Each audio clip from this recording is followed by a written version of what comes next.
Slow-mo. Mono, isn't that the guy from U2? I got you while you were drinking. No. No, you're thinking of... No, you're thinking of Cher's husband. Mono. Sonny Mono.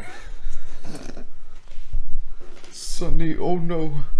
Wario would absolutely trade in cryptocurrency. He would trade an onion coin. Onion Garlic coin. Stop kicking the mic stand. You're making it wobble. Ibble obble black bobble ibble obble out. Cool. All right. Turn my anus inside out. What? If she moves, touch her boobs. Ibble obble black bobble ibble obble out. I haven't heard ibble obble black bubble ibble obble out since like fucking grade 3. Eeny meeny miny mo catch a I'm gonna bleep that and make it sound like you said the N-word. No. This is a character assassination. Why must you paint me to be this racist? Because it's funny. Because it's true. Because I paint real to life. Yeah. I paint exclusively in drawn to life. I paint in DS realism. Game. That's not true though. I don't care for realism. Oh, you don't? No. I mean, if you watch any of my short films, you know that I don't care for realism. Or like you watch the movies that I like, you know that I'm more interested in films that try to be unrealistic. Are you interested in realism that is also like a formal man? Formal man? Surrealism.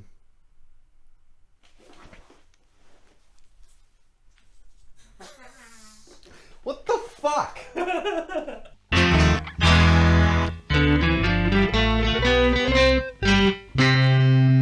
That's it. We haven't changed. I like how we haven't changed the jingle at the beginning since we started. Why would we need to? We wouldn't. We don't need to. It's a tried and true method, and it works. Are we gonna do like a trap remix?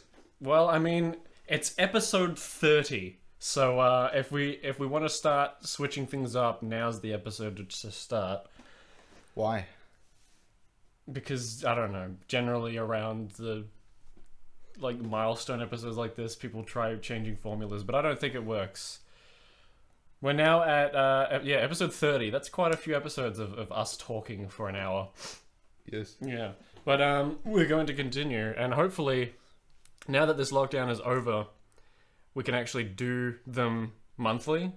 I don't think it's probably not good to do them every 2 weeks like we originally wanted to do when we first started this thing. Because, well, things need to sort of happen in between. Otherwise, Exactly. you sort of come and go, so, what's new? And then you just talk about whatever again. Yeah. Well, Again. and because of the fact that we've been in lockdown for the last couple months, that's the reason why we haven't done a new episode, is because not much has happened. Like, I think we've been out of lockdown for about a month now? Couple weeks. Couple weeks. Few weeks. 3 or 4 weeks, something like that. Yeah. And Like a month. yeah. And it's like I wanted to wait like a couple weeks before we did an episode instead of just immediately recording right out of lockdown, because there's nothing to talk about. In lockdown, I did nothing, you know? Mm-hmm. I made a short film, Well, that's something.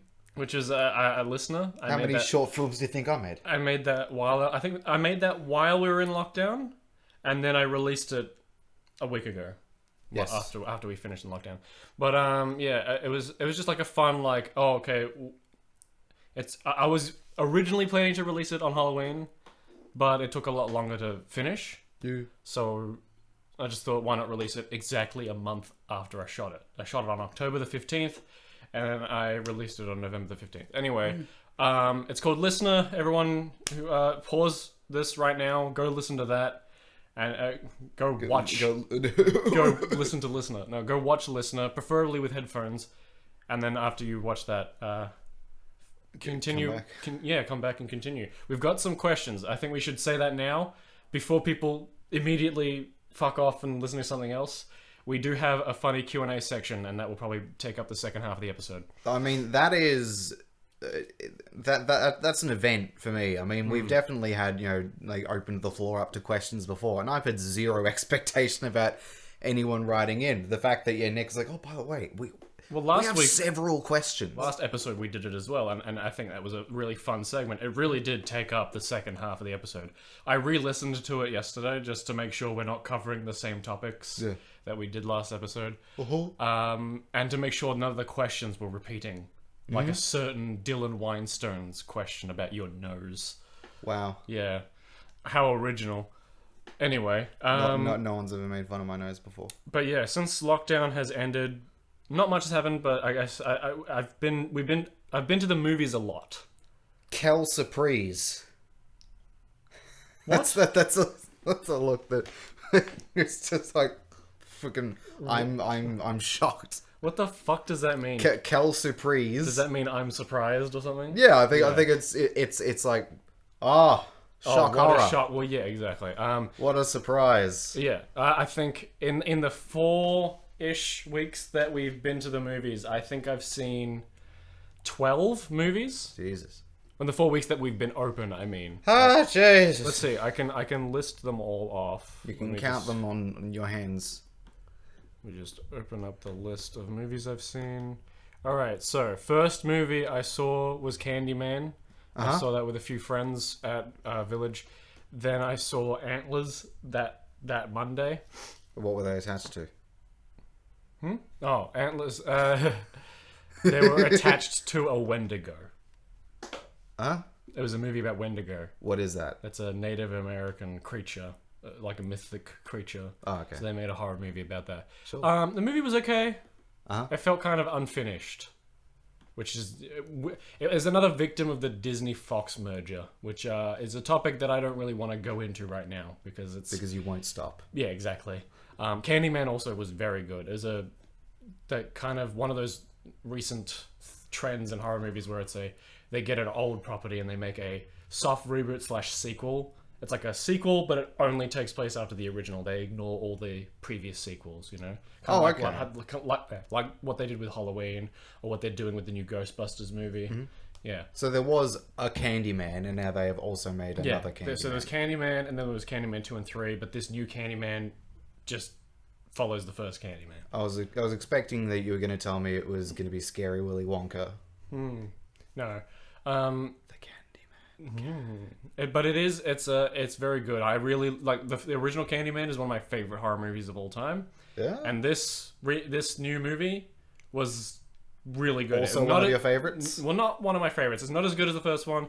And there were a few little problems here and there, but overall, it was a fantastic film, and it really matches the vibe of the original. And I think that was great. The soundtrack is really good too. Mm-hmm. Then I went and saw The Suicide Squad. The Suicide Squad, not Suicide Squad. The Suicide Squad, which is the sequel by James Gunn, and it was really good. That's already one of my favorite movies of the year. I've seen it twice now. I saw it once in cinemas, and then I got the Blu-ray. How many people that were in the first one or in the other one were in this one? Harley Quinn, Rick Flag, and Amanda Waller. Oh, and Captain Boomerang. So 4 characters from the original return for this one. Like, as in, like the same actors, the same performer, characters, same character, right? Yeah. And I think that's the beauty of the team, the Task Force X, the Suicide Squad. The beauty is that you can just bring in whatever characters you want. It doesn't have to be a direct sequel. Because like my understanding of what happened is that people didn't like the other one, and so they just had another go. Like someone else took the property and just did it again. Yeah, but it's not a reboot. A lot of people are saying it's a reboot. It's not a reboot. It's a sequel, but it just doesn't follow the events of the original, right? They don't reference the original, but that still is canon to this one. Do they still set it up as if, for people that are going to be coming into this fresh, or do they assume people saw the other one, now they're watching this one? It's a bit of both. They basically assume you kind of know what Task Force X is, but they still explain it. Like, they have a character at the beginning who hasn't been in Task Force X before, who's getting recruited, and they use him as kind of a way to introduce the audience to Task Force X. They wrangle them, they put the bomb in their head, and then they go, right, exactly. But they go through it like 2 minutes, easy. Like they don't bother, because like they're like, you know what Suicide Squad is, but just in case you didn't see the original, this is the base premise, and then boom, immediately into the movie. Okay. But I think they did a way better job, not only with tackling kind of the darkness, but also the comedy.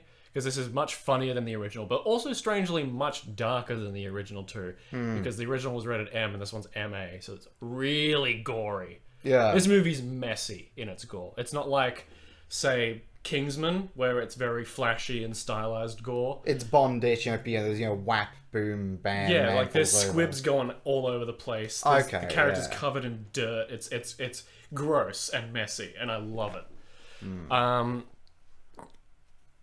But they also do a really good job with also just like how linear the story is. It all takes place over pretty much one night.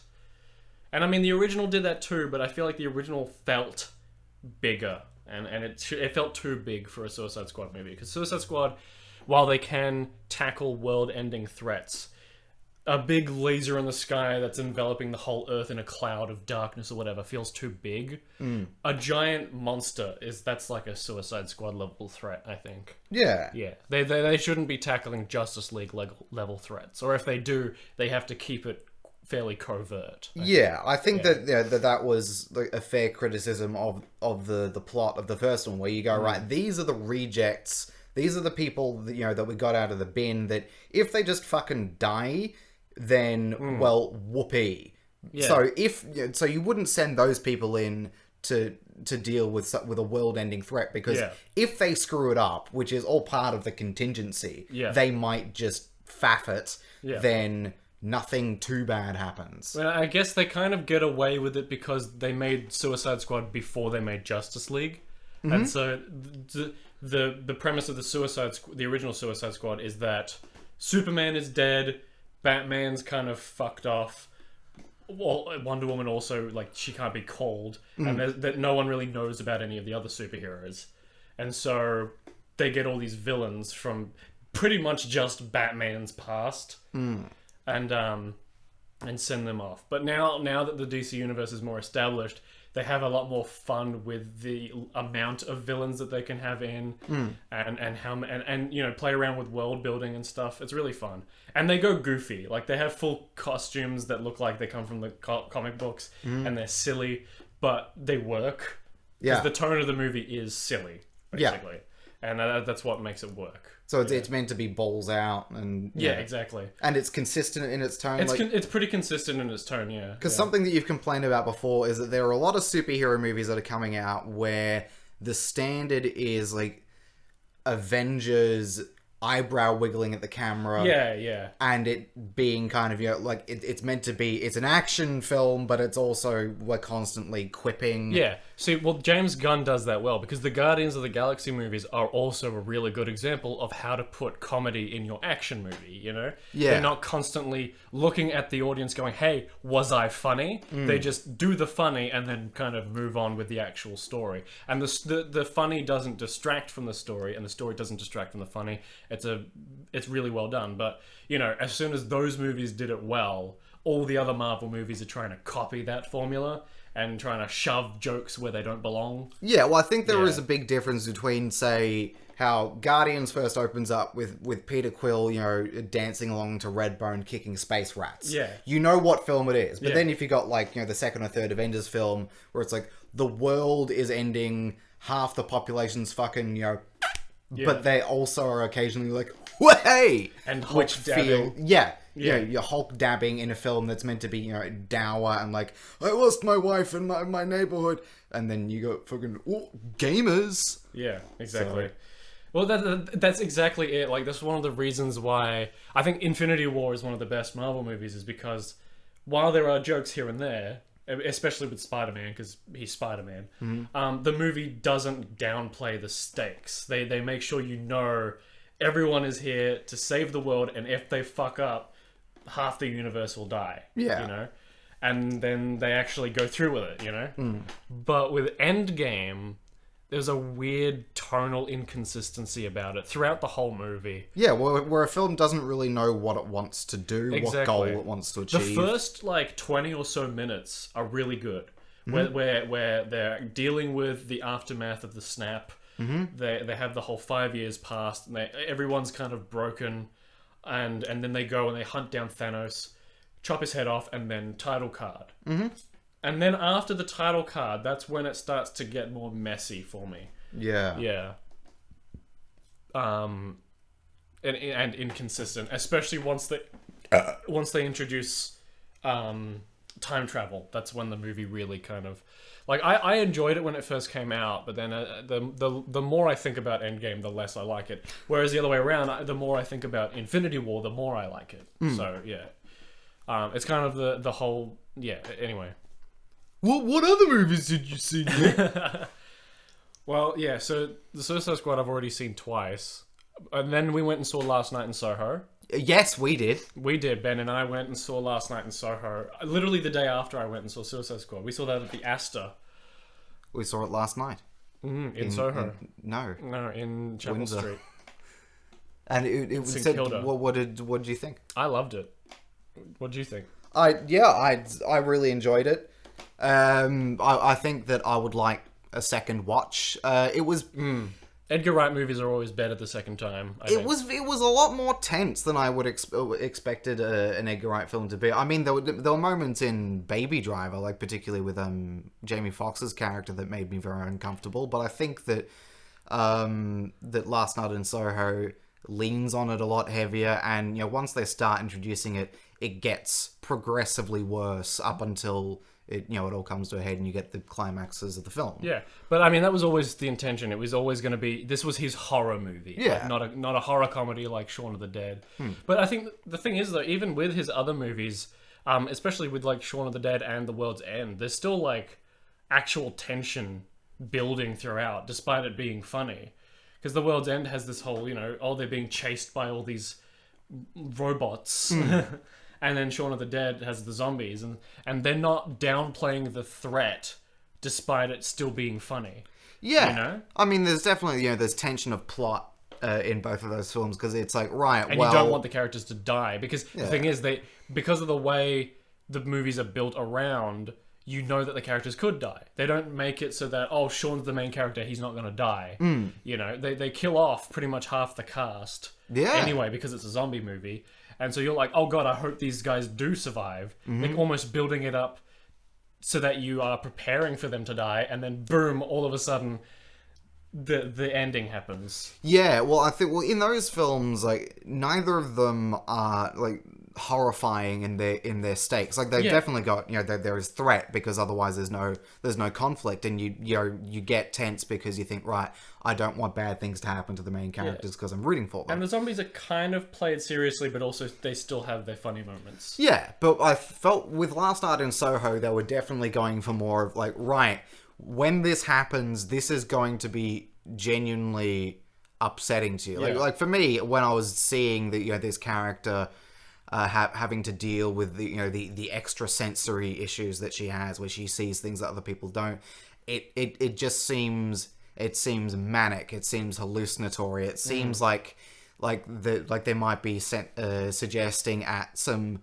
real powerful mental illness, rather than like, oh, it's a spooky ghost thing. It's like, no, this person is really unwell and they are terrified, and I empathized with that. I felt for the character, and I didn't want her to keep having these times where she was getting fucking haunted by the whatever. Yeah, and I think the movie did a fantastic job with its actual horror scenes. Sure, there were some jump scares that genuinely got the audience, and that's rare these days.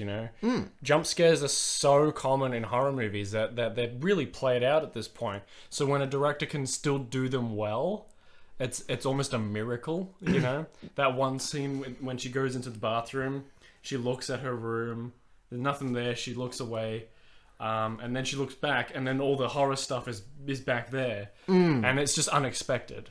Well, yeah, and I mean, because you learn to understand the rules of the film. It's like, right, well, when you get into this environment, the nasty happens.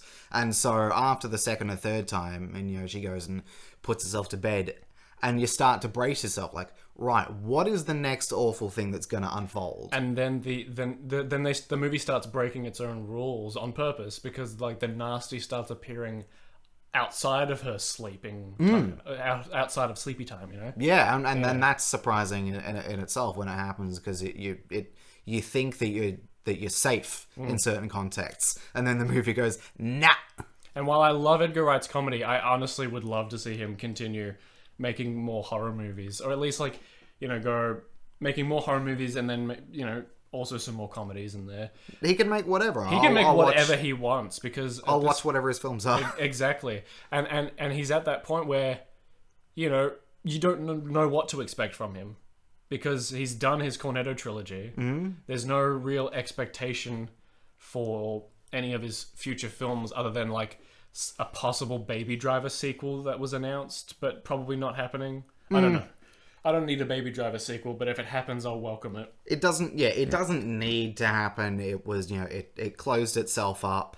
I would hope that he wouldn't just give in to like they're going to offer me however many million to make this thing, because I'm sure it'll be good. Yeah. But I feel, like I'm bothered by unnecessary films. It's the similar problems that I have with any long-running series of films that are just there because there is an IP to make money from. Well, that's what I hope he gets like a Gremlins 2 out of it, where basically the studio just offers him a huge budget to do whatever the fuck he wants because they need this movie made, but no one else is going to make it.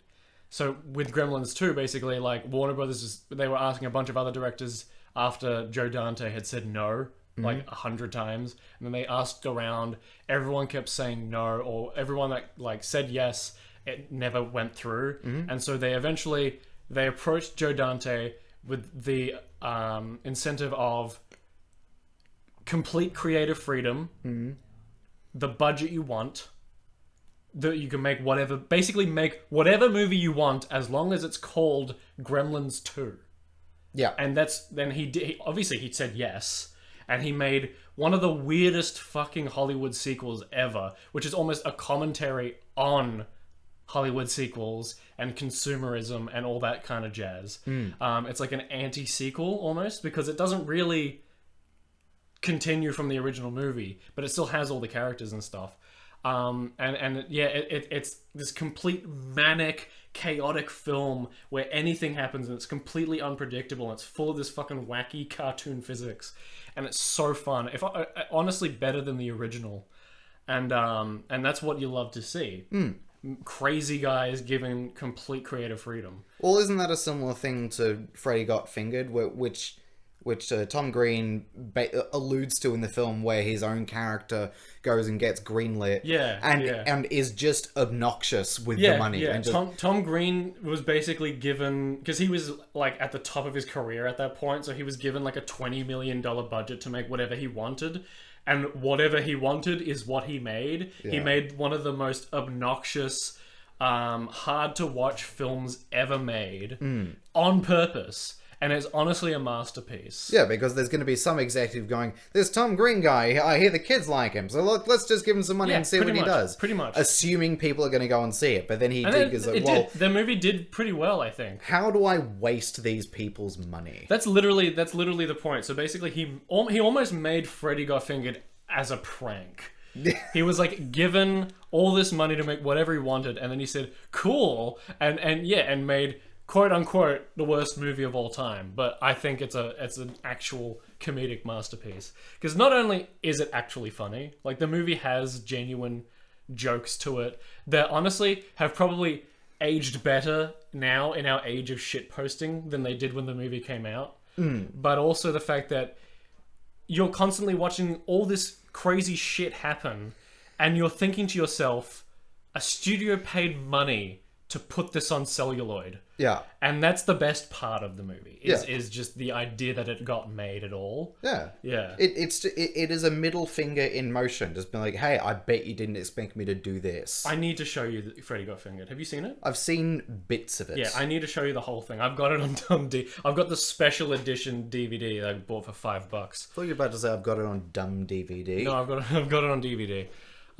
Because like, I saw it on like a $5 sale, and I was like, fuck it. It's rated R. That's how like obscene this film is. They just didn't want anyone to see it. Pretty much. So after Last Night in Soho, I went and saw Malignant, which is the new James Wan movie. So almost 2 films in a row that are very giallo influenced. And Malignant is also just fucking wacky. It's a completely James Wan being paid $30-odd million to make the movie he wants to make between Aquaman and Aquaman 2. Sure. Like, he's just got a break between these two.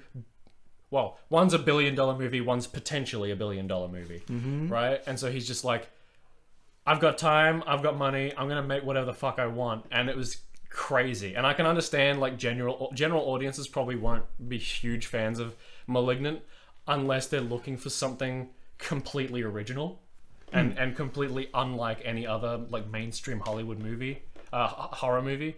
If they go in expecting The Conjuring 4, they're gonna have a bad time. This is not a supernatural movie. It's barely a ghost movie. It's a crazy psychological thriller and very Giallo inspired. But yeah, I mean, you don't have to be familiar with the tropes of Giallo films to enjoy it. You basically just need to know what camp is. This movie is cheesy and over the top on purpose. Oh, really? Yeah, very much so. The acting is very over the top. But I mean, it's still presented fairly seriously, but it's also very wild and chaotic, especially in its the last third of this movie when all hell breaks loose, for so to speak. And I can't really say too much about why it's crazy without spoiling the movie. I really want to show it to you. We should watch it. Really crazy. It's really fun. And Annabelle Wallis is fantastic in the film too. Wallace! I'm a big fan of James Wan too, so that's probably what helps. James Wan, I went to the same university that he went to, and the trajectory of his career is really cool, because doing just some indie short film version of Saw to making the movie for like $1 million. It's like cheap as movie. A small loan of $1 million. Yeah, from Lionsgate. No, but that like that's really cheap for a movie, right? And that movie made bank. Yeah. I mean, it made one of the most successful horror franchises of all time, which we talked about last episode. Then he made a few flops, and then he made Insidious, which is another huge successful horror franchise. Then The Conjuring, which is another huge successful franchise. And then he made Furious 7, which was the first Fast and Furious movie to reach $1 billion. And then he made Aquaman, $1 billion character and a household name, basically reinvigorating the world's interest in Aquaman, who everyone thought of as a joke before Jason Momoa came in. And now Malignant, which is just like really crazy and unfortunately not doing that well in the box office. I mean, I think a lot of that is, you know, it's not just James Wan. I think that that Jason Momoa probably plays an important part in that. I can imagine that it like when you think of Aquaman, you think of like a guy that looks like Fred from fucking Scooby-Doo in a wetsuit. You know? Hello, fish citizen. That's what you'd have thought in the 60s and 70s. But then imagine if in the 90s they really reinvigorated him and made him much more of a badass character in the comics, but people didn't care. Everyone still thought of Super Friends. Yeah. But then if you go, hey, what about Khal Drogo underwater? That's it. Epic underwater adventures. They basically realize, oh, the water is huge. Yeah. We can do big epic stories. We know more about space than we do about some of our oceans. Yeah, they're exactly. So fucking deep. Which is which is why I'm glad James Wan got Aquaman, because he really released the untapped potential of the underwater sea adventure. Have you seen Aquaman? No. It's huge. Would you say he released the Kraken? Yes. The Kraken is in this movie. Oh, is it? Yeah. Voiced by, I think... James L. Jones. Julie Andrews. What? Yeah. Stop. I'm not laughing. I'm not joking. Like, on the hill. Yeah, you're just gonna watch the movie. I need to show you Aquaman. Before the new one comes out next year, I've got to show you the original. Do you hear it and go, Mary Poppins? Or like... There's, like, if you weren't told that it was Julie Andrews, you probably wouldn't. You'd probably just think, oh, woman. But, yeah, it's Julie Andrews. What, does she fucking sound like the announcer from TF2? Like, what's the like, the Kraken is meant to just be this nebulous tentacle thing. I mean, okay, I'll say the one thing in that it's telepathic. And that's how she communicates with Aquaman. Okay, so Aquaman reads the mind of the Kraken. Yeah, well, because he can talk to fish. You know what I mean? And it sounds like Mary Poppins. Pretty much. So yeah, after Malignant. Maligna. I saw Nitram. I'm sorry? Nitram. You can't say that I anymore. thought it was Nitram, but it's Nitram. It's a film about Martin Bryant. Oh, right. Yeah. Is that just Bryant backwards? Yeah, exactly. And I think I talked to you about... No, that's Martin backwards. Martin backwards. Shit! And I talked to you about it. You did. And so I'll just quickly mention on the podcast that it's like not a pleasant film, but it's very well made. And it was interesting because I think this is only my second film from Justin Cazell. He did that Macbeth one with Michael Fassbender, Right. which is the other one I've seen. He also did the Assassin's Creed movie. So Martin Bryant was a mass murderer. So in '96, it was at Port Arthur. Yeah, Tasmania. Yeah. So he went to this fucking shopping center and just shot a bunch of people. He killed about 30 odd people, and there was heaps more injured who lived through it. Mm-hmm. And that shooting is what kicked off some of our gun restrictions. There used to be a wider variety of firearms that were available. Oh yeah, guns used to be available in Australia back then, like they are in America now. Not very quite like that. Fairly easy to find. I mean, like, obviously most gun places would be like, oh yeah, if you don't have a license, you can't have a gun. If you don't have experience, you can't have a gun. If you're not mentally well, you can't have a gun. But obviously, you still had the fair places that were just like, oh yeah, fucking fair income, mate. Here's your first gun.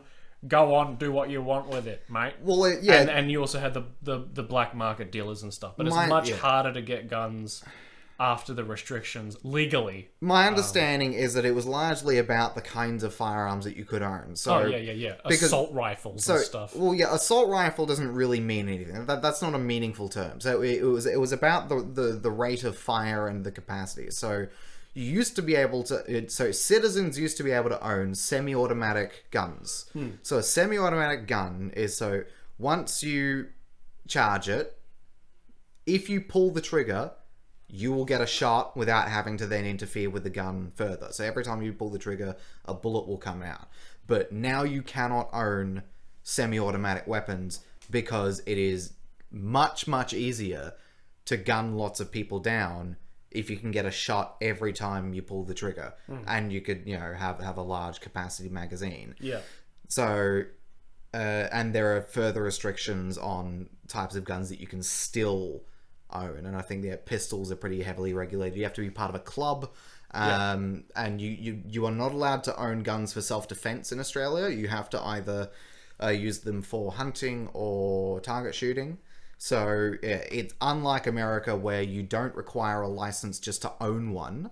There are lots of places where if you can carry a gun around, you may require a license for that, particularly for concealed carry. Are you allowed to have guns in your house if you're licensed? Well, you wouldn't need a license for that. Oh, okay. To just own a gun that's part of the I think. But I think most of the time, if you own a gun in your house, that's classified under self-defense or something. Which I'm talking about in Australia. Oh, in Australia, no, you can keep guns in your house. Okay. But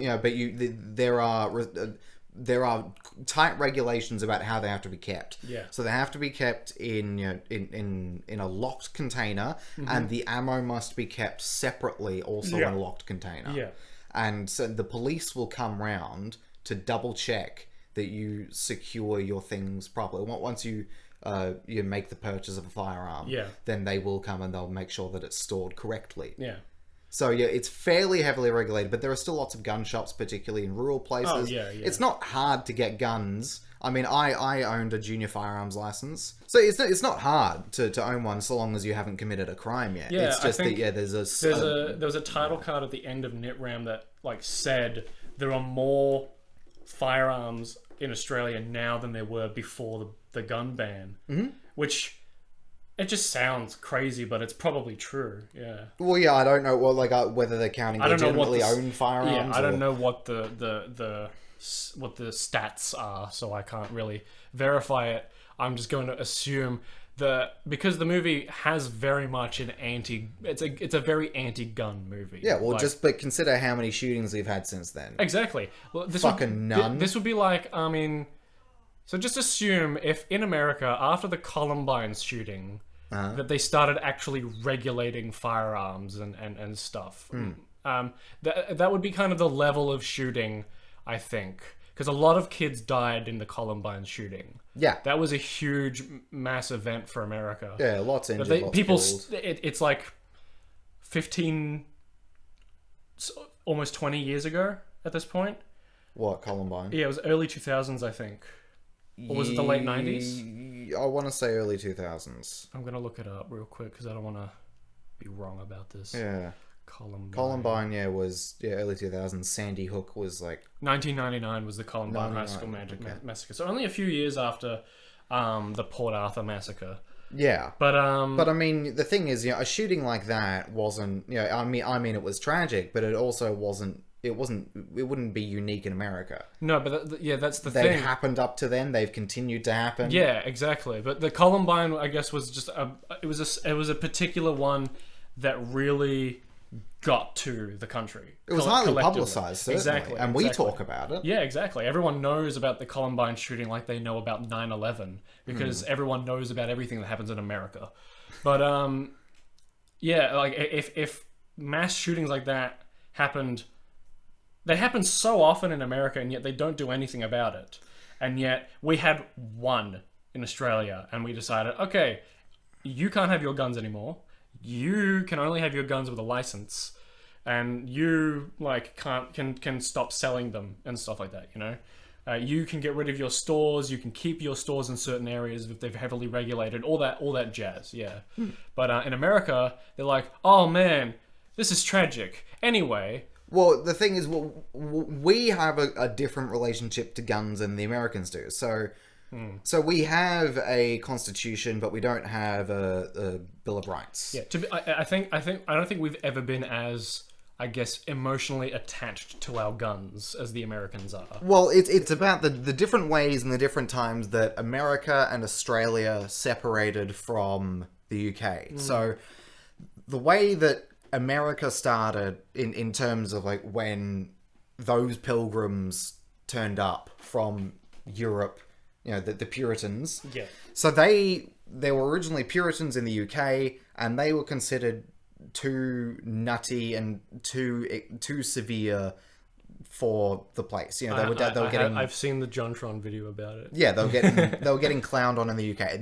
Then some of them moved to the Netherlands. And they were there for a little bit, and still things weren't quite right. And so they ended up moving to the US.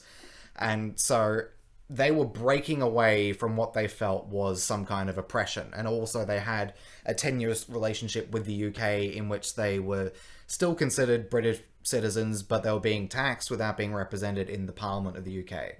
And there was still like a functional monarchy, right? So the ruler, the King, George, was still doing stuff. He wasn't just a figurehead like our Queen is. Yeah. And so the right to bear arms, which I think that's what the Second Amendment, I think, that is right up there with the values that they have. The ability to defend yourself and to fight back against, the boogeyman, against whoever. Yeah. That is really important to the identity of the start of America.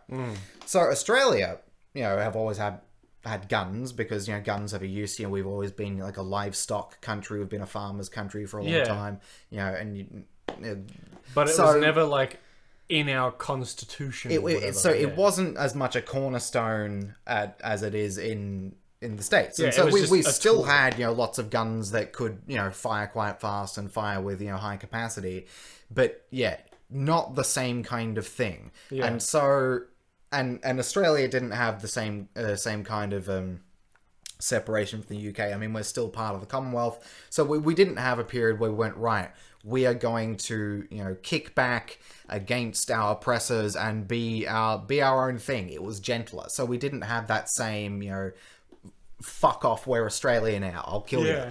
So when it came to regulating the guns, of course people would be annoyed. People get annoyed about anything major, because there are lots of people in this country that like guns. I've always been interested in guns. I probably still am a bit. You just need to see all these bloody anti-lockdown, anti-vax protests to know that people will get up in arms about anything. I mean, well, yeah. I mean, that's a pretty controversial subject. So there's lots of reason for people to get annoyed, even if I don't agree with them. I can see where they're coming from. So yeah, people didn't go completely quietly. People did get annoyed. But, yeah. But people did give them up ultimately. There's still the fishers and shooters party. That's still a smaller party that exists because there are people that are right into doing their hunting and all that, and so they probably aren't that wrapped with Howard's review of the gun laws. But I guess just in general, though, we do have much stricter gun laws than America anyway. It was much easier for us to give them up, and it seems that people have been able to get on with it. People that want to hunt still hunt. Yeah, exactly. And I mean, because they didn't remove guns so much as they regulated guns. Yeah, of course. Like when people go and they get really upset about the government making rules about any particular thing, you go, "Oh, I've got my freedom. I can do what you can't tell me what to do." Consider driving, right? Yeah. People are allowed to drive under certain conditions, right? Lots of people drive. Yeah.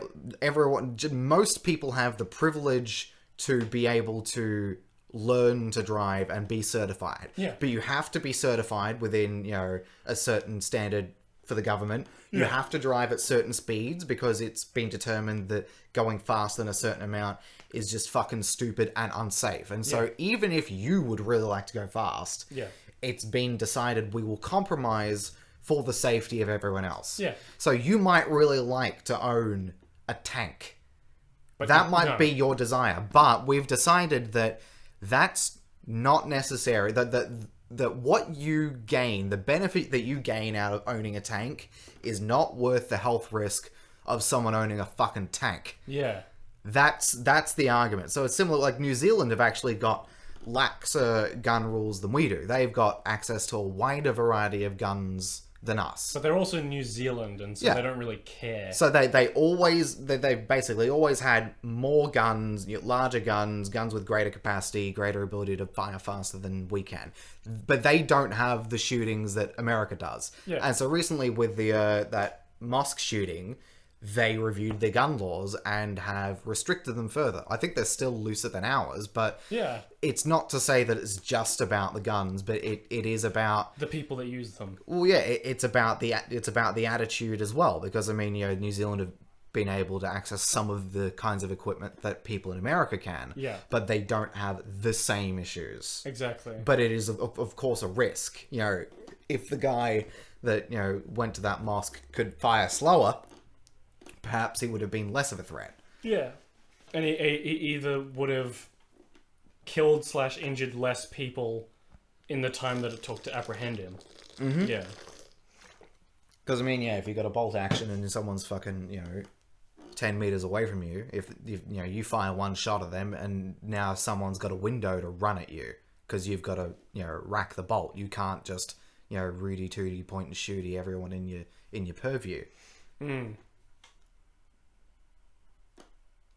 Cool. How did we get? Oh, you saw because I saw NitRam. NitRam. That's where, and I agree with I think pretty much everything you just said. So, that's Gun Laws 101 with Ben Weinstein. Yeah, you're now certified. Mm-hmm. I saw NitRam with my friend Scott, and then he left to do something, and I stayed at Nova, and I saw Ridley Scott's new film, The Last Duel.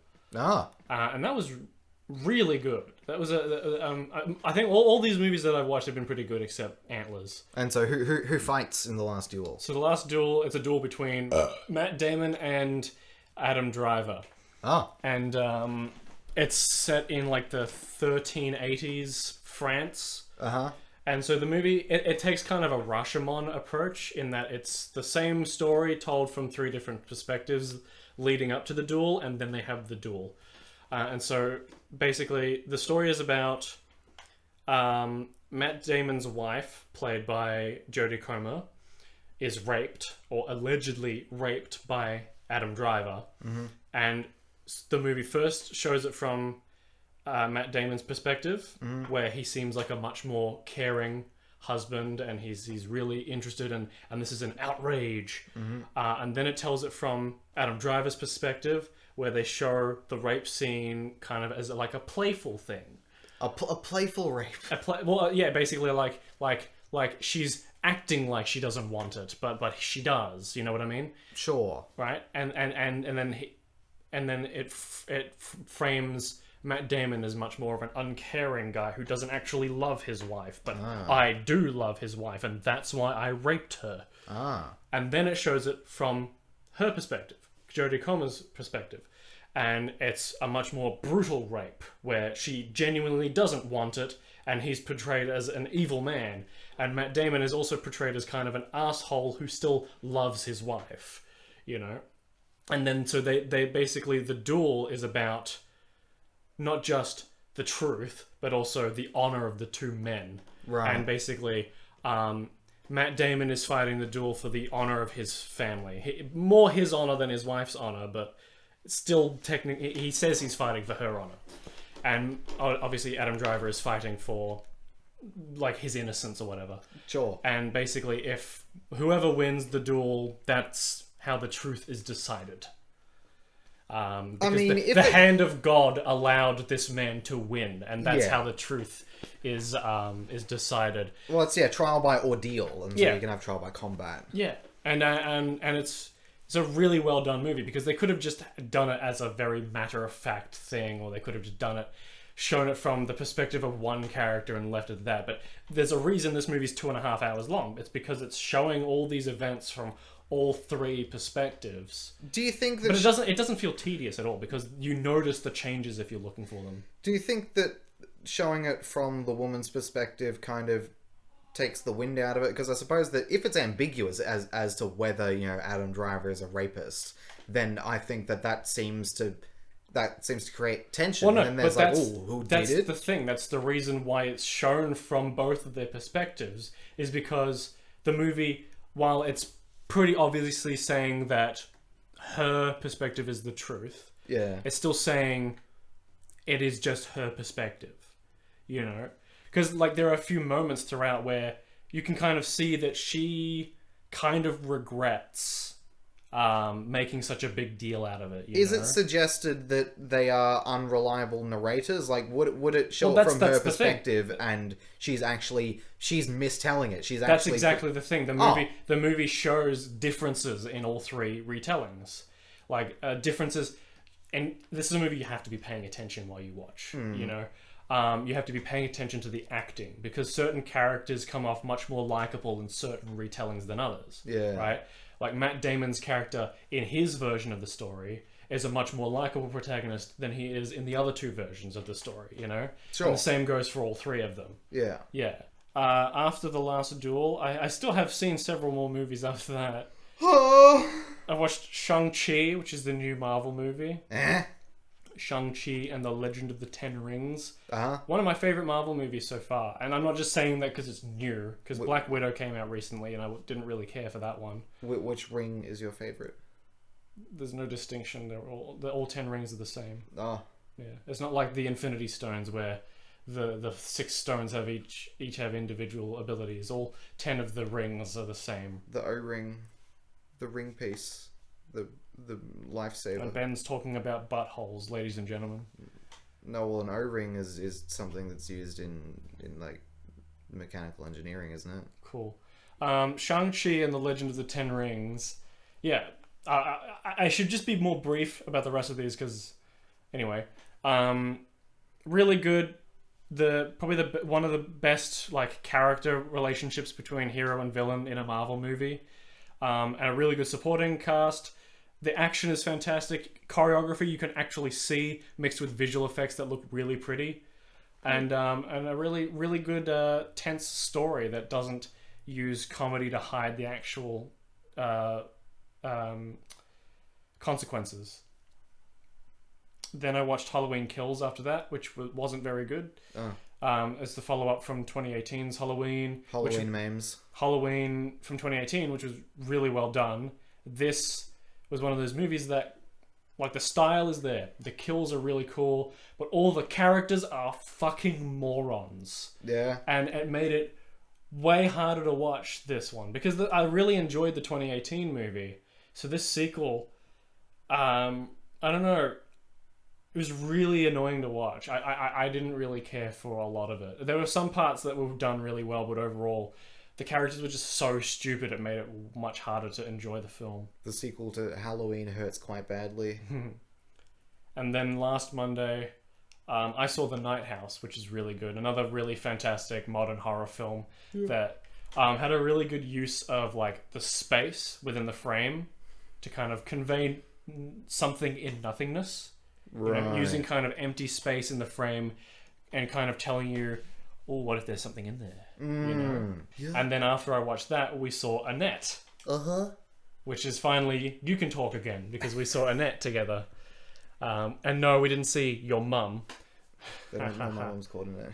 Yeah. We saw Annette, the movie by Leo Carax and the Sparks brothers. It's fucking weird, man. Yeah. Really weird musical. I didn't know Adam Driver could sing. Yeah. My understanding is that both Adam Driver and Marion Cotillard, that they have both sang in previous roles before, but like Adam Driver still isn't a singer. Yeah. He's as so much as he is someone who occasionally sings. Yeah. Well, she is. But Marion is a singer. She played Edith Piaf in a film. Yeah. Yeah, called La Vie en Rose. Famous French singer Edith Piaf. Yeah. Yep, that's exactly it. You know who I'm talking about. Did I pronounce her name correctly? Yeah, I think that's it. It's Piaf, yeah, so Piaf. Piaf. Yeah. But yeah, so she's good. Yeah, but yeah, that movie's fucking weird. I think I watched the trailer once ages ago when they first released it, and they really show moments for maybe about the first 20 to 30 minutes of the movie. Before baby Annette is born, really. Yeah, I mean, so should we tell the audience what baby Annette is? We won't say too much. So a few months ago, Nick sent me the trailer for Annette. Yeah. And I went, oh, Adam Driver. Oh, yeah, I like him. Sure, cool. We'll go see it. I hadn't seen anything in a while, and it looked good. So, but then by the time that we sat down in the cinema, I actually had no recollection of who was in this film or what it was about. Yeah. Which I think maybe that helped. I mean, really, our viewing experiences weren't too different because, like, I still didn't really know what was going to happen in the movie. I just knew that it was from a director I know who's made weird movies before. He did a really good one called Holy Motors. And then I also knew that the music was by Sparks and that it starred Adam Driver and Marion Cotillard. That was about it. I didn't know Simon Helberg was in it. I didn't know Sparks wrote the movie as well.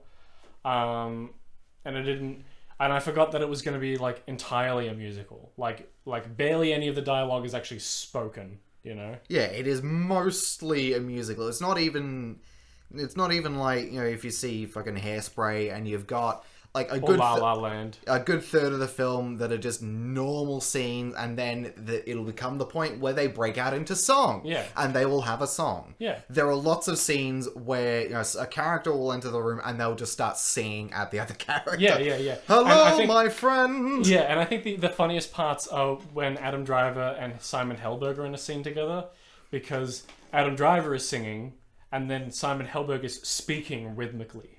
Yeah. You know, he's like, hello, my friend. Hello, my friend. You know? It would just be like, oh, hi, Henry. Hello, my conductor friend. Yeah. Yes, I just came in from the wherever. Yes. Yeah, pretty much. How is baby Annette? Yeah, she's doing all good. Right. Yeah. Do you know what she's allergic to? We went to McDonald's. Is she just like pickles? Yes. So the character that Marion Cotillard plays is called Anne, and I thought that she was Annette. Yeah, I thought the film being Annette that's her name, and she goes by Anne. So did I, honestly. But like an hour into it, there is just another character that gets introduced who is called Annette, which I suppose makes sense because she is like the small version of Anne. Yeah. She's Annette. Yeah. Small Anne. Yeah. And that's a whole other fucking bundle of fish. I think, yeah, we shouldn't talk too much about Annette. I think if anyone wants to watch this movie, go in blind. Don't go with your parents. Don't go with your parents, because there's a lot of nudity and sex. There was a bit of tasteful nudity in it, but it's not just like a buttock. It's like full like actual fucking between Adam Driver and Marion Cotillard. Yeah, go watch Annette. Like, I do recommend people watch Annette, but I also recommend watch it with an open mind and without knowing anything about it. Yeah, just let it happen to you. Let it happen. Experience Annette. And then a few days ago, I saw the new Bond movie, No Time to Die. Really fantastic send-off for Daniel Craig. Yeah. One of the, I think, like his Bond movies have been interesting because they go like from good Casino Royale to not very good Quantum of Solace to good Skyfall to not as good Spectre to good again with No Time to Die. But his movies, he is my favorite Bond. I think just because the movies have done a really good job. But No Time to Die, it's the culmination of the kind of this continuity that really didn't start, I guess, until Skyfall.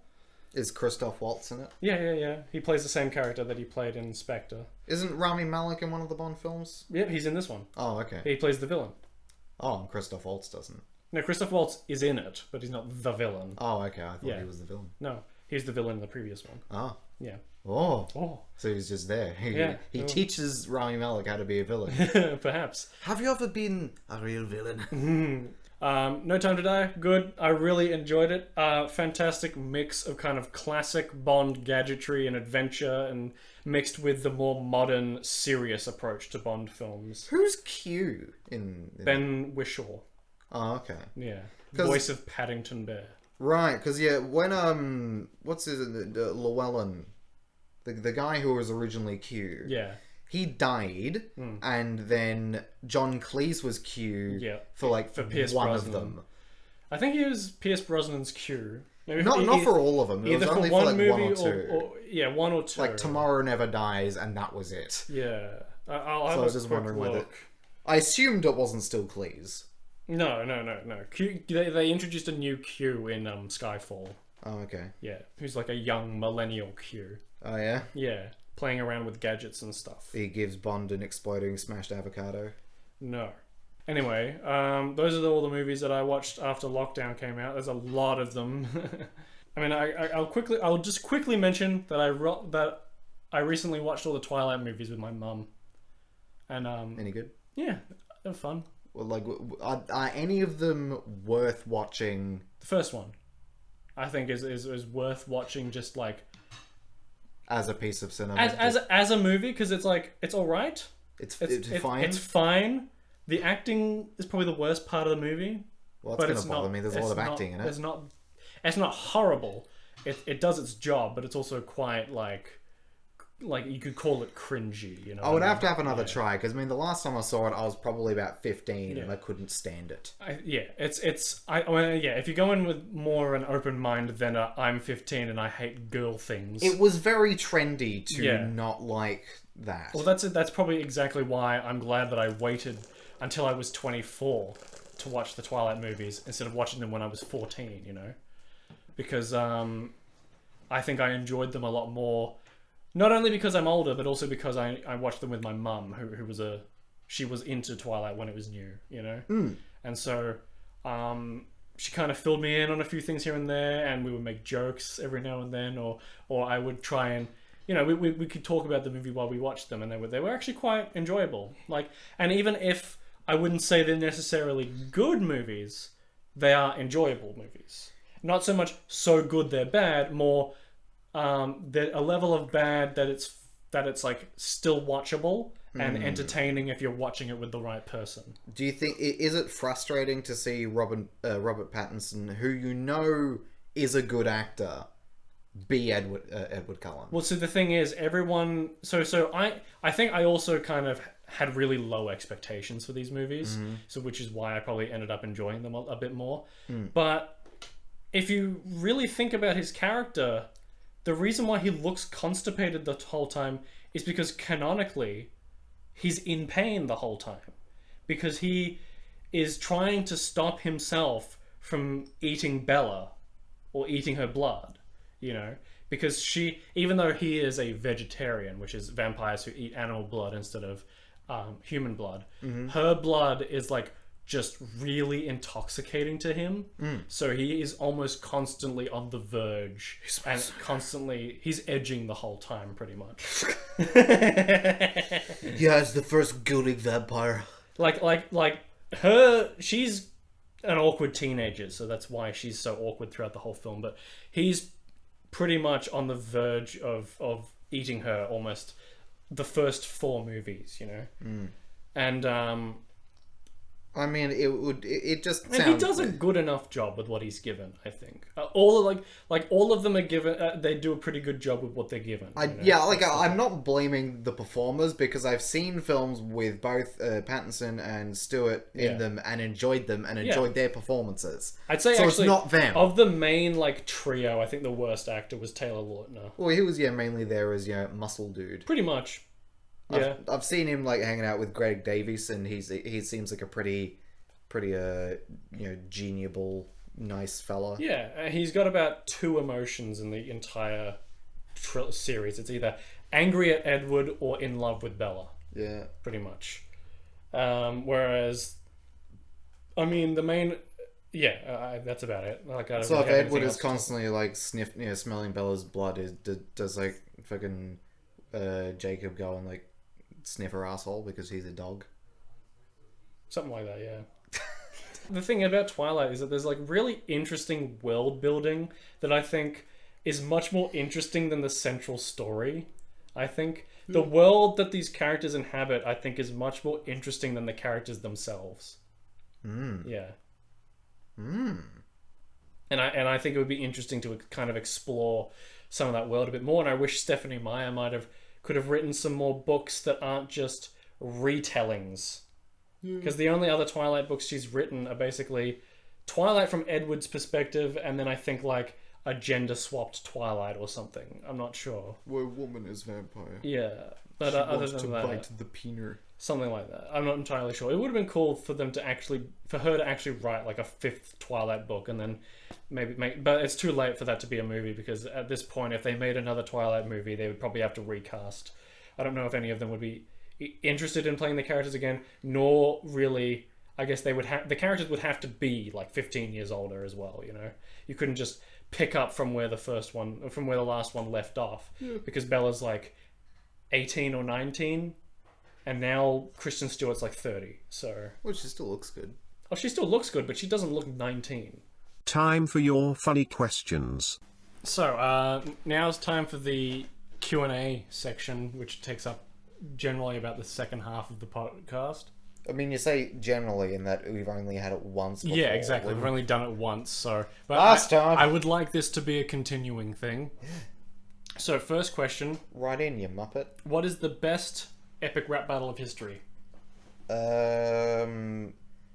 I was a big fan of the MLK and Gandhi one. That's a good one. Yeah. I like. I like the way that one's black and white and one's in color, and then the bit when they hug at the end is done really well. Yeah, I like. I am passively resisting the fact that you suck. I am celibate because I don't give a fuck. I think another one of my favorite epic rap battles is it's the one with all the Russian leaders, the Rasputin versus Stalin one. Yeah. Where Lenin and Gorbachev and then Putin also show up. I'm the host with most glass nose. Da, you want to mess with me? I spit hot bosh when I'm crushing these beats, blowing up like I'm Cuba. While I'm balling in Cuba, shooting judo tops and moving every communist suka. I'm a president in my prime, my enemies don't distract me. The last man to attack me lived a half-life, scum at combat me. You know what you're doing, you want to save the world against a man like Putin. You'll find that the XKGB is the best MC in the XCCP. They get so far. XCCP. You'll find that the XKGB is the best MC in the XCCP. Another good one is... Yes. I mean, I could just list off a bunch that I like. I like the Mythbusters versus Ghostbusters one. Freddie Mercury versus Frank Sinatra is very one-sided, much like Mozart versus Skrillex. There's another recent one that has a really good beat to it. Actually, a new one that I actually really enjoy is the... George Carlin versus Richard Pryor. Oh. Where then Bill Cosby comes in and faints because someone put roofies in his pudding. then Joan Rivers comes in, and then Robin Williams comes in. There's a lot of good... Like, Epic Rap Battles of History is one of those things where I loved it when I was young, then I kind of thought it was cringe, and now I'm watching them again, and I think they're cool again, you know? They're still going, which is, like, the best part, I think. Next question. Yeah, what? Temporary Uncles podcast NFTs, when? What, like we sell episodes of the podcast as NFTs, or we sell the thumbnails? I don't know. I don't really understand what they are. Never, because I don't support NFTs. Next question. NFT stands for never fucking time. That's when. Not fucking touching. It stands for Noopy Doopy Moopy. Noopy Foopy Doopy. Next question. When will you two dress up as Hatsune Miku? Like nix the top half and I'm like a pantomime Hatsune Miku. Or maybe just like both of us dress as Hatsune Miku. We separately. are each Hatsune Miku. I don't know, maybe when Michael and I go to Japan there might be occasion for it. Yeah, we'll do that. I'll be blue. Yep. Give Michael a Hatsune Miku wig. Hey. It'd be funny. Next question. What if you were wearing silly pants? What if? Yeah. What would you? What would you do if you were wearing silly pants right now? Lol. I think that most of these questions are going to be like this. I would change my normal shirt. He has a second question that expands on this one. I would silly shit them. What if you were wearing silly pants, but you could never take them off, or you would die? Well, then I'd just have I'd have my nuts would become silly because it would smell. Yeah, They would smell funny. They're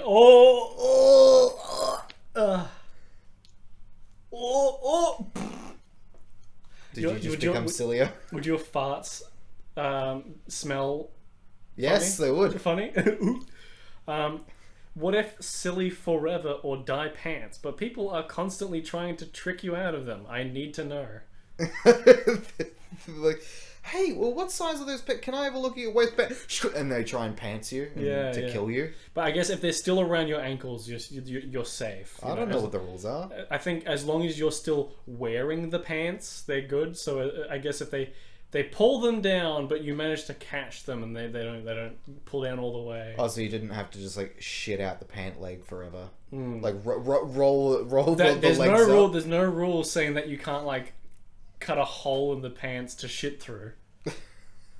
like a pair of coveralls, you get a little flap. Yeah. Well, there you go. I'll just have a. They are silly pants after all. There's nothing saying that you couldn't have a flap on them. Well, yeah. Could I like go to a silly seamstress and get a bum flap? Exactly. Yeah. Go to a silly seamstress. Yeah. A silly seamstress. No. Next question. If people still had to rewind DVDs, would you? Yes, that would be the rule. This is a hypothetical universe where we have discs instead of VHS tapes, but we have to rewind them instead of. I mean, that would just be the rule. Suppose the alternative is, do you just swear off the medium entirely? Yeah, exactly. Like yes. If we lived in that alternate universe, you wouldn't be asking that question. Would you be rewinding your DVDs?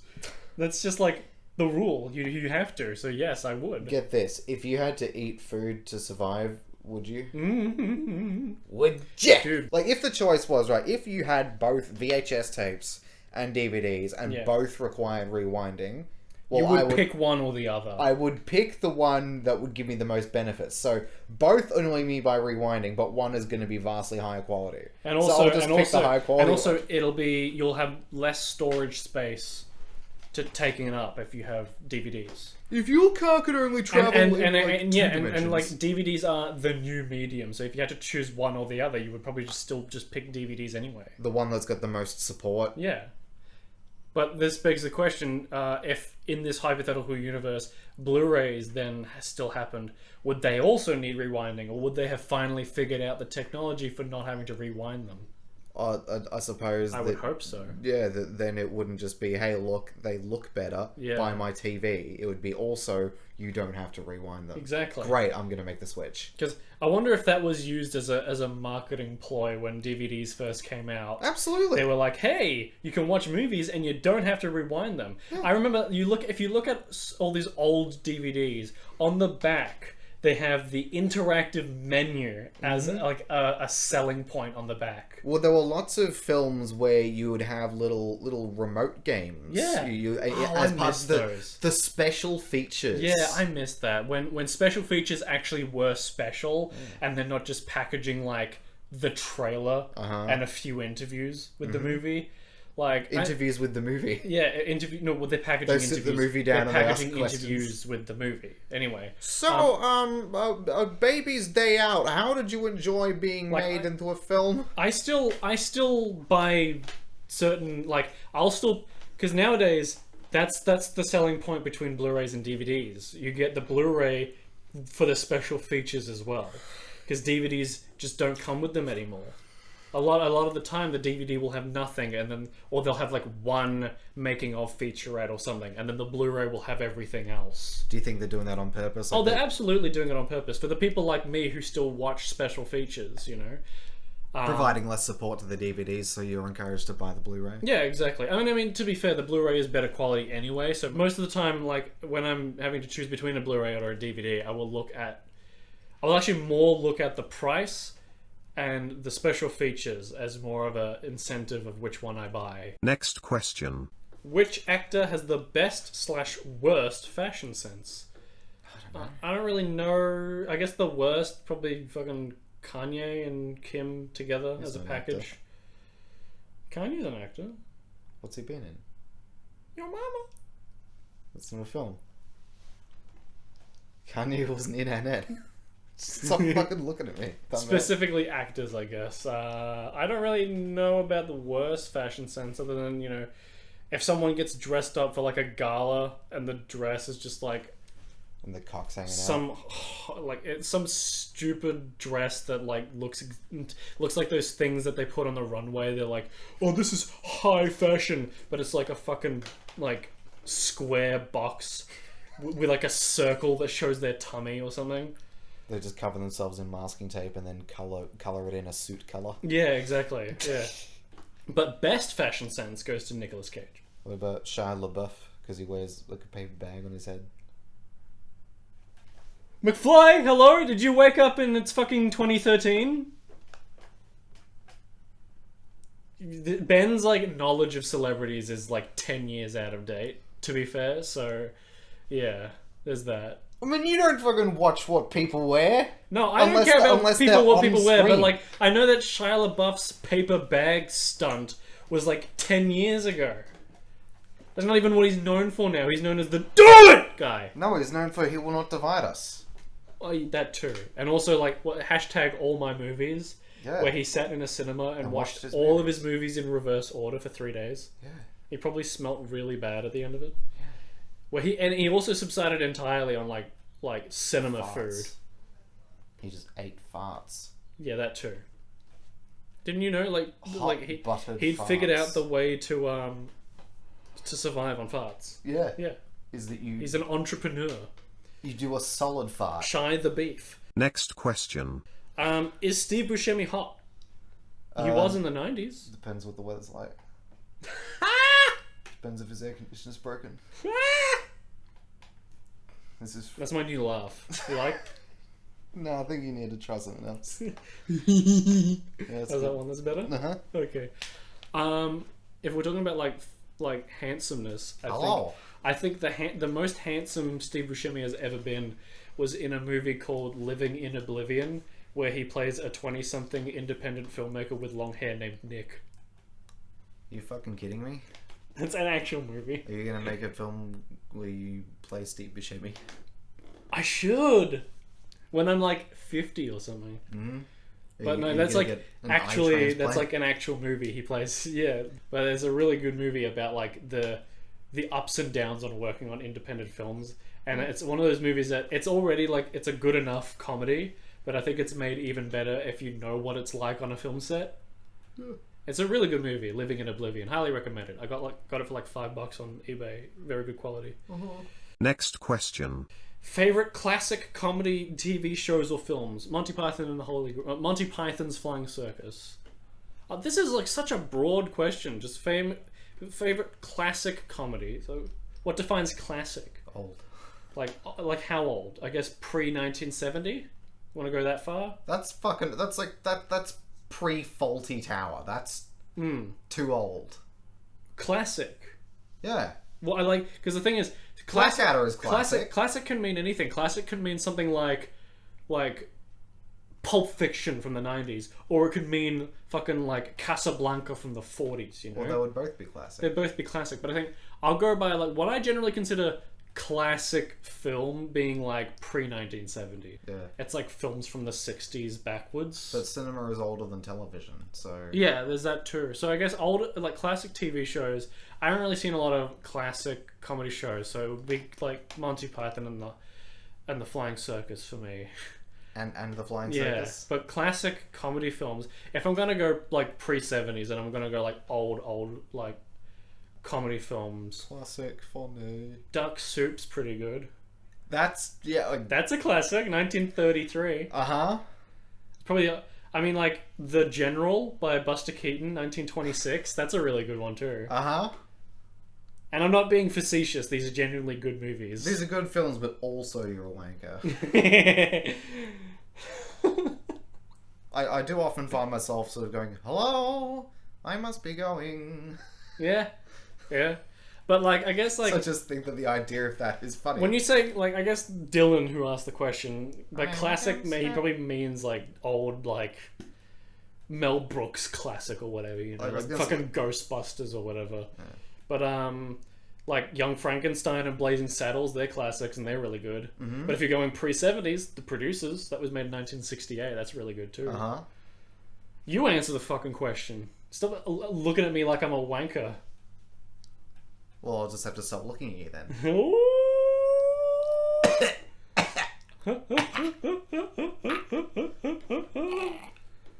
What are some of your favorite classic comedies? That's a pretty good one. Uh-huh.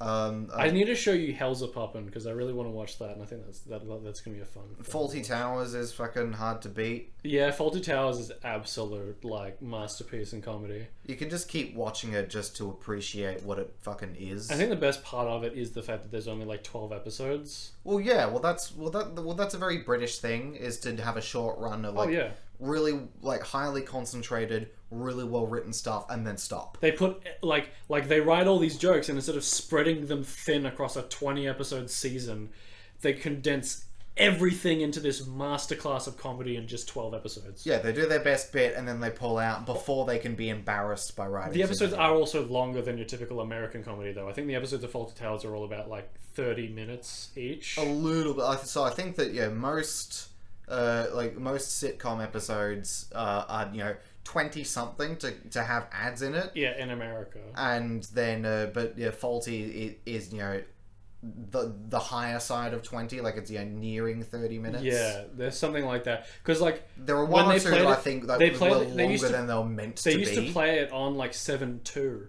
and in like the usual half-hour block for most shows, but Faulty Towers would go for a 45-minute block. Yeah, so they could fit in more ads.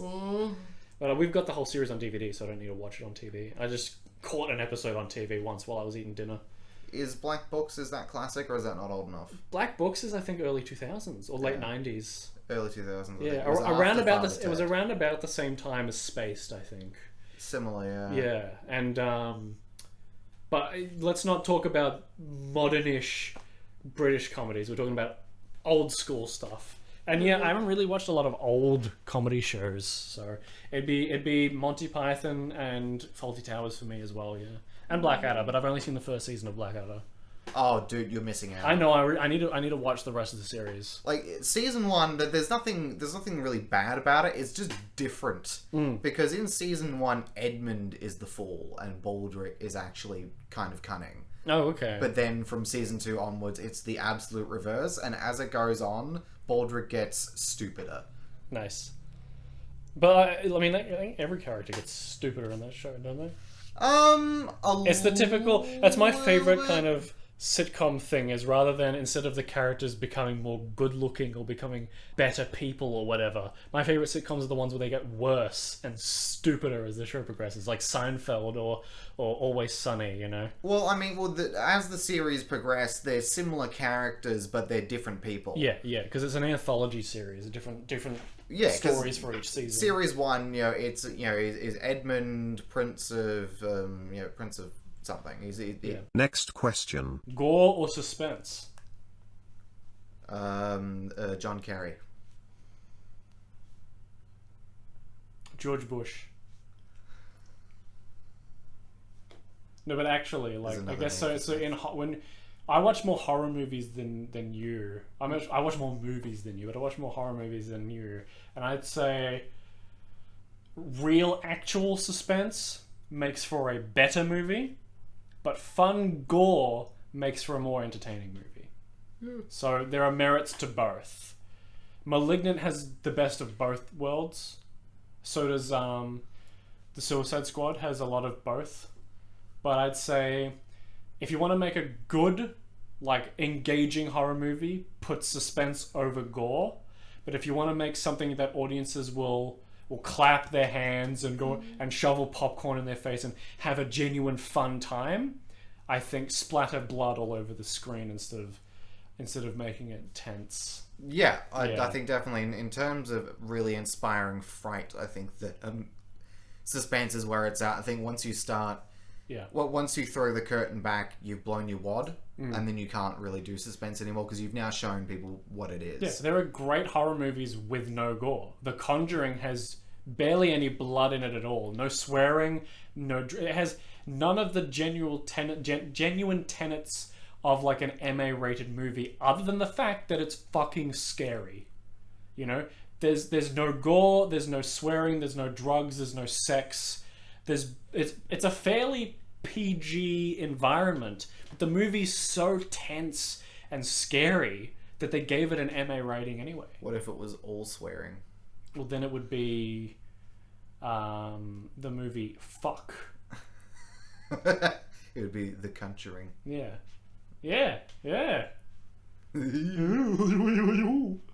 Next question. Favorite film you were made to watch in English class? Well, I don't think I finished any of the movies we were made to watch in English class. I watched a lot more movies in film school than I did in actual high school. So yeah, films that I watched in high school that were notable: Rabbit Proof Fence. Yeah, Rabbit Proof Fence. Schindler's List. I haven't seen Schindler's List. Looking for Ella Brandy. I haven't seen that one. That's a good Australian one. The Truman Show. Yes. Gattaca. We watched Gattaca in English class. The Crucible was okay. Picnic at Hanging Rock. We didn't watch that one. That's good. Peter Weir. Mm-hmm. In literature class, I was made to watch a film called Snow Falling Over Cedars, which was okay. Okay. When we were doing Macbeth, we watched the Roman Polanski film, which was really good. I think we watched about half of like this 2003 film from Melbourne starring Sam Worthington, which is like a modern take on Macbeth. Mm-hmm. Kind of like what they did with Romeo and Juliet with Leonardo DiCaprio, except not good. Oh, yeah. Well, also, I'm not a big fan of that Romeo and Juliet movie either, which we were made to watch in class as well. Baz Luhrmann's. Yeah, we watched two Romeo and Juliet movies when we studied Romeo and Juliet. We watched the Baz Luhrmann one, and then we watched the 60s one starring a guy who looks like Zac Efron. Great. Yeah, and... in uni, I watched Lars and the Real Girl. Oh, that's a good movie. I didn't watch it in English, but I have seen it. It's very good. I watched Tom White recently. Are these are for your uni? Yeah, with Tom White, I watched it because it was an assignment that I was marking. Oh, yeah. So, it was good that I needed to see it so I could critique what they were talking about. That's really... That was made in St Kilda. Okay. In the early 2000s. Yeah. I would recommend it. Cool. I remember watching half of Forrest Gump in English class. and it was like recorded off the TV. You could see the 7 logo in the bottom corner. And yeah, I need to finish Forrest Gump. It's one of I think I talked about this in a previous episode, how I don't like not finishing movies, and the very few movies that I've only seen a portion of and never finished are ones that I watched in class at school. And the 2 ones that I remember are Forrest Gump and 22 Jump Street. But I'm not going to go through that again because I think I already talked about it. Oh, you know what was not that good? Tomorrow in the War Began. Oh, we watched that. Yeah. No, I wasn't a fan. I wasn't a fan of the book either. I liked the book, but I thought that the film was... I didn't think that the film did the book right. I just thought it wasn't I think fantastic. It did well in the opening sequence where the actual war begins. But the rest of the movie, yeah, was pretty boring. Just thought it was a bit lackluster. Yeah. No, I agree. Australia needs to up their film game, I reckon. Because we have very few classic films in Australia. We've got Crocodile Dundee and Mad Max, and that's about it. And Priscilla. Turkey Shoot. I wouldn't call that a classic. Wake in Fright. That's a good one. But the films that the world knows, we've got like Mad Max and Crocodile Dundee. Yeah, that's it. Yeah, and Red Dog. Oh, Red Dog. But that's the thing. I think Australia, we don't make enough. Well, one, we don't make enough movies in general, but we don't make enough weird movies. Every movie we make is either some like by the books Oscar bait biopic, or just Oscar bait drama in general. Some crappy period drama. Or rom-com or some crap that's made not to be Australian. It's made to be some movie that does well in America, you know? Sure. Fucking Ride Like a Girl and Dream Horse and Ladies in Black and all that shit. And I'm not necessarily saying those movies are bad because I haven't seen them, but I'm saying that style of movie needs to die. Sure. So we can get more movies like Mad Max. You know, because even Fury Road wasn't an entirely Australian production. It was more an American production than it was ours. Was it made here? It was shot in Zambia. Oh, okay. Or Namibia. Namibia. That's probably it. It was shot in the desert. Somewhere. We've got a desert. Not a hospitable desert for a film set. There were parts that were shot in Sydney. But because it's Warner Brothers as well, I think America was largely the financier of the film. Because wasn't there a period where it was actually like a good financial decision to film in Australia? Like the government would give people money to film in Australia? They still make movies here, but they don't make Australian films here. They make American films here a lot. The Wachowskis love shooting their films here. Oh, yeah. Like the Matrix trilogy, or at least the second 2 were all shot here. Speed Racer was shot here. Cloud Atlas was shot here. Oh. I think V for Vendetta was shot in Sydney. Aquaman was shot in the Gold Coast.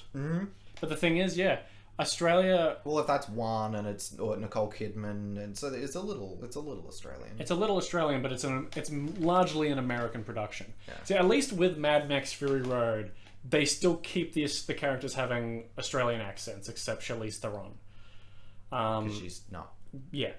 Well, I mean, she's South African. She can do a lot of accents. Yeah, but she's not Australian. But she can't. I guess she's not keeping. I guess she couldn't do an Australian accent. I guess. But, maybe they just didn't ask her to put one on. Some American actors can do good ones. In the movie Nitram, the main character is played by an American actor. But if you didn't know who he was, you'd swear he was Aussie.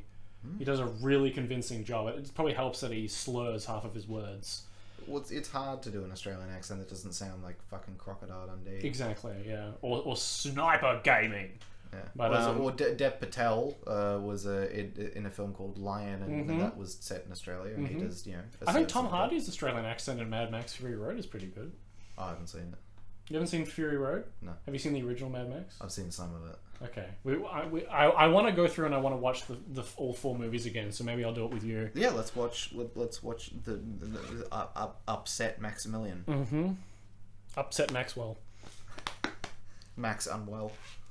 Yeah. What was that question originally about? I don't fucking know. Films we were made to watch in English class. Yeah, I've watched quite a few movies in uni classes. Too many to list off. because it was film school. But if you're really interested in looking at the films that I watched in uni classes, you can go to my Letterboxd page and click on the tag uni class. Last question. An education. Hamburger or hot dog style? Hamburgers and hot dogs too. I want to have a party. I mean, I prefer hamburgers over hot dogs, but Just like the shape of a roll? Or yeah, that's the thing. What does that question mean? I think it's Kieran? about roll shape. Roll shape? Yeah. Well, it depends what I'm having in it. Yeah, it entirely depends if I'm eating a hot dog or a hamburger. Oh, well, I mean, sometimes If I I'm want to have having- a roll, but not a hot burger. Yeah. I guess, like... Because hamburger rolls are a particular thing. They're a big flat jobby, you know. But Yeah. I just want, you know, a little round one. I like crunchy. I like crusty bread. Yeah, crusty crab. Like Crusty plankton. burger. Uh-huh. You want a crusty burger? Removing the word style from the question, do you prefer hamburgers or hot dogs? Hot dogs. I prefer hamburgers. If we can... I mean, I'll eat both, but I prefer hamburgers. Probably burgers generally, but if I was to have a burger, it would probably be like a fried chicken burger or something like that. Yeah, I mean, if I would have... But if you had to choose between a hot dog and a hamburger. Like between a Not- beef hamburger A beef hamburger and a hot dog. and a boiled hot dog. Yeah. I would... Probably hot dog. The hot dog's easier to make, but I just generally prefer hamburgers. But I'll eat hot dogs like at a barbecue or whatever, you know. I mean, talking about, yeah, like a boiled hot dog or a beef patty, I just think that the hot dog is tastier. I think the other way around. And also you can put things like cheese and lettuce in your burger, you know. I mean, you can put cheese on your hot dog. You but, can like, you can put stuff, you can put, you know, onions. you can put onions in your tomato. burger. I mean, that's the thing, I guess. It's because I probably prefer eating my hot dogs plain.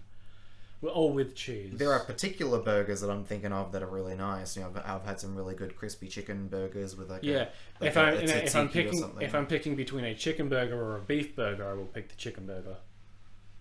Yeah, fried chicken burger. Yeah. So something like the Zinger burger, for example, which I just had for lunch. Brought to you by KFC. Hey, if KFC ever wants to sponsor a video of mine, I'll absolutely say yes. Or if I got hired to like do a KFC commercial, I would 100% do it because Yeah. I like KFC. Can you get Ed Cavalier to be in it? If I could, that'd be great. I would absolutely get him to say "winner, winner," even though that was his slogan for Red Rooster. Ed doesn't eat meat, does he? I don't think so. Why are we getting him for? Why would we be getting him for fucking KFC? Because he did Red Rooster. Well, that seems a bit unethical for him to, you know, advertise for Red Rooster if he doesn't eat meat. He doesn't drink either, but he's not going to be like, you know what I really like doing after a hard afternoon sledging Sampang? Have a nice quiet beer. That's a really good Ed Cavalier impression. I don't think I was really doing an impression of him, just so much as, you know, enthusiastic Australian voice. Hi! Yep, that's what he sounds like. Do the outro for this episode as Ed Cavalier. What do we say? Make it up. Yeah. I'm always doing the outro. I think, given that this is the 30th episode, I think it's time for you to do the outro. Yeah? Yeah, I think you've proven that you can handle the responsibility of doing the outro. I think normally This is a long episode, and I guess it makes sense considering it's episode 30 and we've just come out of lockdown. I just fart. Normally you fart and we get Mr. Text-to-Speech do the outro, but I want you to do the actual outro this episode. Alright, Into the microphone. Thank you. Oh, is that not enough? Thank you very much for listening to the Temporary Uncles podcast. You're welcome. Okay, that's good enough.